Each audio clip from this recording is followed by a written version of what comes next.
6 ай бұрын ел үкіметі әлеуметтік төлемдерді, яғни зейнетақы мен жәрдемақыларды 10%-ға көбейеді деп сүйінші сұраған болатын.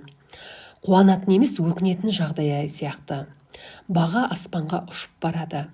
Өсетін өсім инфляцияға жұтылып барады. Зейнетақы 10%-ға көбейсе, баға 20%-дан да асып кетті. Не істемек керек? Инфляцияға байланысты жаңа жылда тағы зейнетақы көбеюі мүмкін бе? Тақырып қызықтырса, видеоны қарап шығыңыз. Достар, арнамызға жазылып, лайк басып, пікір қалдыруды ұмытпаңыздар. 2026 жылға арналған бюджет жобасында Қаржы министрлігі инфляцияны 10% деңгейінде болжаған. Бірақ шынайы шындық көрсеткендей, мұндай болжамдар көбінесе нұсқауларға емес, қате түсініктерге айналады. Бұл туралы Ратель.кз порталы хабарлайды. Ел үкіметі 2025 жылға оң болжаммен қадам басқан болатын. Үкімет отырысында Ұлттық банк төрағасы Тимур Сүлейменов баға өсімі 5,5 немесе 7,5 аралығында болады деп күтілетінін мәлімдеген болатын. Алайда жаз жақындаған сайын Ұлттық банк болжамын 12,5%-ға дейін қайта қарады. Қыркүйектегі жылдық инфляциямен 12,9%-мен аяқтадық. Халық финанс сарапшылары қыркүйекте ай сайынғы инфляцияның өсуіне азық-түлік және азық-түлік емес тауарлар бағасының өсу қарқынының жылдамдауы әсер еткенін, ал ақылы қызметтердің бағасы төмендегенін атап өтті. Бір қызығы, үкімет инфляцияны бәсеңдету мақсатында жыл соңына дейін тарифтерді көтеруге тыйым салды. Алайда азық-түлік пен халық тұтынатын тауарларға тұсау жоқ. Бұл тек келесі жылы тарифтер бұл тыйымның орнын толтырады деген сөз. Әлеуметтік сектор толығымен инфляцияға тәуелді.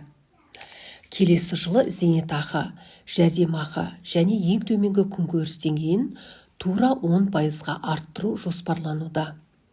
Алайда инфляция тағы да бағынудан бас тартса, халықтың ең осал топтары зардап шегетін болады.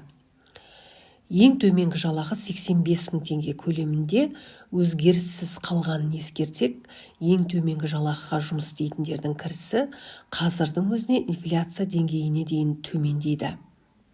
Қазақстанда мұндай 790 мың адам бар. Жоспарланбаған өсім зейнетақы мен жәрдемақыларды индекстеуді өтеуге мүмкіндік береді. Ал студенттердің шәкіртақысы тағы да ең төменгі тұтыну қоржынынан төмен түседі. Бұл санаттар бірге ел халқының 2/3-ін құрайды. 2026 жылға арналған шығыстар шамамен 27,7 триллион теңге. Кірісі 23,1 триллион теңге болды деп күтілуде. Тапшылық 4,5 триллионнан асады. Сондықтан фискалдық маневр жасау үшін орын шектеулі.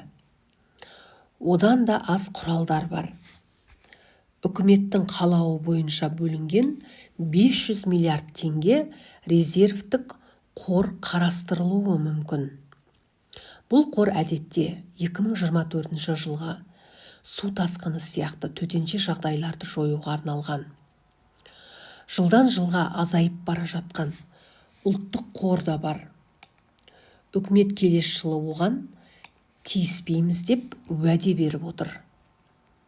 Алайда алдағыны болжау мүмкін емес. Ақырында шығыстарды қайта бөлу классикалық сценарий болып табылады. Әлеуметтік төлемдер пайдасына күрделі салымдарды қысқарту. Егер инфляция 10%-дан асып кетсе, билік тез арада шешу жолдарын іздеуге мәжбүр болады. Осыған орай сарапшылар ықтимал сценарийлерді ұсынып отыр. Төлемдерді көбейту, яғни зейнетақыларды, жәрдемақыларды және бюджеттік саланың жалақысын жоспардан тыс индекстеу, яғни осы айтылған әлеуметтік төлемдерді қайта қарастырып, қайтадан көбейту. Мақсатты субсидиялар тұрғын үй коммуналдық шаруашылыққа, ең қажетті тауарларға және дәрмектерге бөлінуі мүмкін. Сонымен қатар тарифтерді көтермеу, коммуналдық қызметтерге, жанар-жағармайға және көлікке бағаны көтеруге уақытша шектеулер қойылуы да мүмкін. 2026 жылға арналған инфляцияның 3 сценарийі. Базалық сценарий 10 немесе 11%. Ресми болжамдарға сәйкес әлеуметтік төлемдер индекстеледі. Нақты сатып алу қабілеті шамамен ағымдағы деңгейде сақталып қалады. Бюджет тапшылығын реттеуге болады. Оптимистік сценарий 7 немесе 8%. Жаһандық қуат пен азық-түлік бағасының төмендеуінің арқасында баға болжамды көрсеткіштен баяу өседі. Нақты табыс аздап өсуі мүмкін. Үкімет жинақтарды резервке немесе инвестицияға бағыттай алады.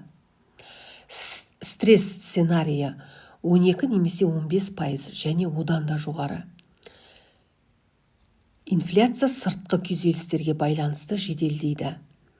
Мұнай мен газ бағасының өсуі, импорттың үзілуі, теңгенің құнсыздануы.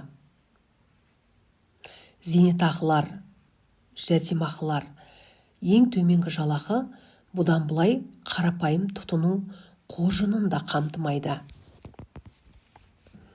Үкімет субсидияларды көбейтіп, тарифтерді тоқтатып, ұлттық қордан көбірек жұмсауы керек. Дегенмен өткен болжамдар тәжірибесін және ағымдағы инфляциялық жағдайды ескере отырып, 10%-ды базалық сценарийден гөрі оптимистік деп санауға болады. Мәселе үкімет ең нашар сценарийі дайын ба, немесе оның болжамдарына сенуді жалғастыра ма? Бұл жауабы жоқ сұрақ. Базардағы азық-түлік, дәрі-дәрмек бағалары күн санап өсіп барады. Зейнетақыға, әлеуметтік төлемдерге, жәрдемақыларға күні қарап отқан қалың қараша қымбатшылықтың құрығынан құтыла алмай отыр. Дегенмен үмітті 2026 жылдың басынан бастап зейнетақы мен әлеуметтік төлемдер көбейетін болады. Егер үкімет әлеуметтің жағдайын жақсартуға нақтылап бағытталса, 10% емес, одан да көбірек көбеюі мүмкін. Дегенмен мұны уақыт көрсетеді.